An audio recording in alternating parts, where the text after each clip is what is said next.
pensando aqui, gente, nesses tempos que estamos de quarentena, o quanto eu queria falar um pouco sobre essa relação desses nossos dias com um dos textos mais importantes escritos por Freud, que é O Mal-Estar da Civilização. Texto de 29, e de como, quanto e por que esse texto ainda é atual. No Mal-Estar da Civilização, Freud aborda essa dificuldade que todos nós temos em viver em sociedade, e de como ela é difícil. Uma difícil relação com o outro, como é difícil a relação com o coletivo. É interessante que é justamente esse conjunto de regras que por nós mesmos foram estabelecidas para que de alguma maneira a gente possa conviver, ao mesmo tempo são essas leis que nos trazem tanto incômodo. Obedecer essas leis. Logo no primeiro parágrafo do capítulo 1, o Freud inicia com uma pergunta perturbadora que fala sobre aqueles dias.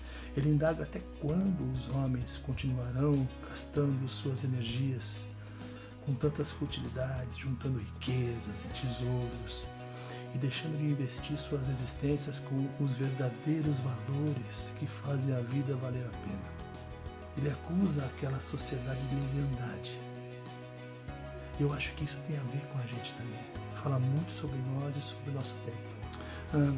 Todo esse mal-estar é representado pelo que Freud chama de sentimento oceânico, que nos remete à mesma angústia do bebê, que ao se colocar diante da realidade dos seus limites e não sabendo muito bem lidar com aquilo que ele pode e aquilo que ele não pode, ou seja, onde ele começa e onde ele termina. Então, como é que a gente consegue associar as vantagens que temos de viver em sociedade, que nos impõe a obediência de leis e parâmetros, e que, diga-se de passagem, nem sempre nos é favorável, com a satisfação de nossos desejos que são tão nossos, tão individuais. E é exatamente o sofrimento entre essas duas forças e a sensação de que esse sentimento oceânico não pode transgredir os limites, é isso que gera o mal-estar de viver em civilização.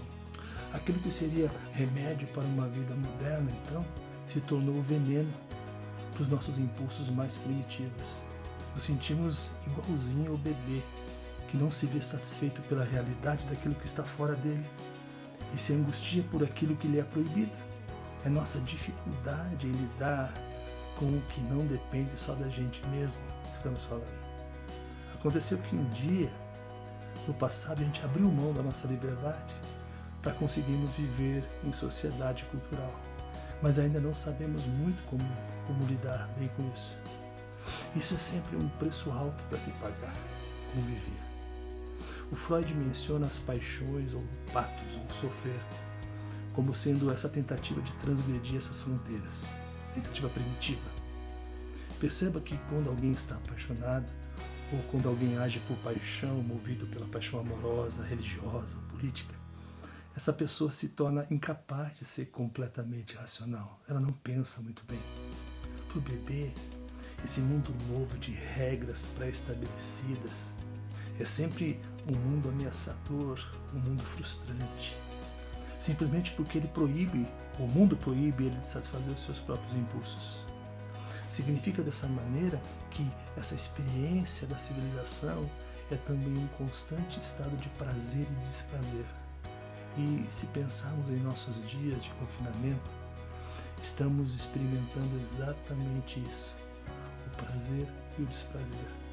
Porque ao mesmo tempo que a gente está no conforto da nossa casa, a gente também está angustiado com as preocupações que esse isolamento traz. A gente sofre com a impossibilidade de não poder mais ir nem vir, nem de fazer coisas que até outro dia eram corriqueiras.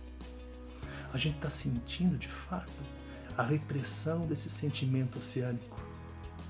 Então regredimos à primeira fase do bebê, que se irrita, que se angustia, quando percebe que nunca foi de fato onipotente, mas que tem limites impostos pelo próprio corpo.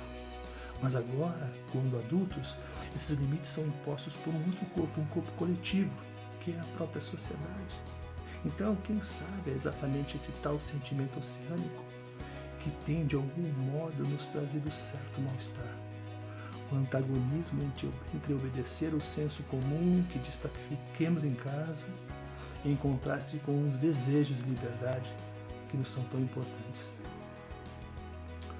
Bom, espero que essa releitura do capítulo 1 do mal-estar da civilização traga para a gente alguma reflexão e alguma autoanálise.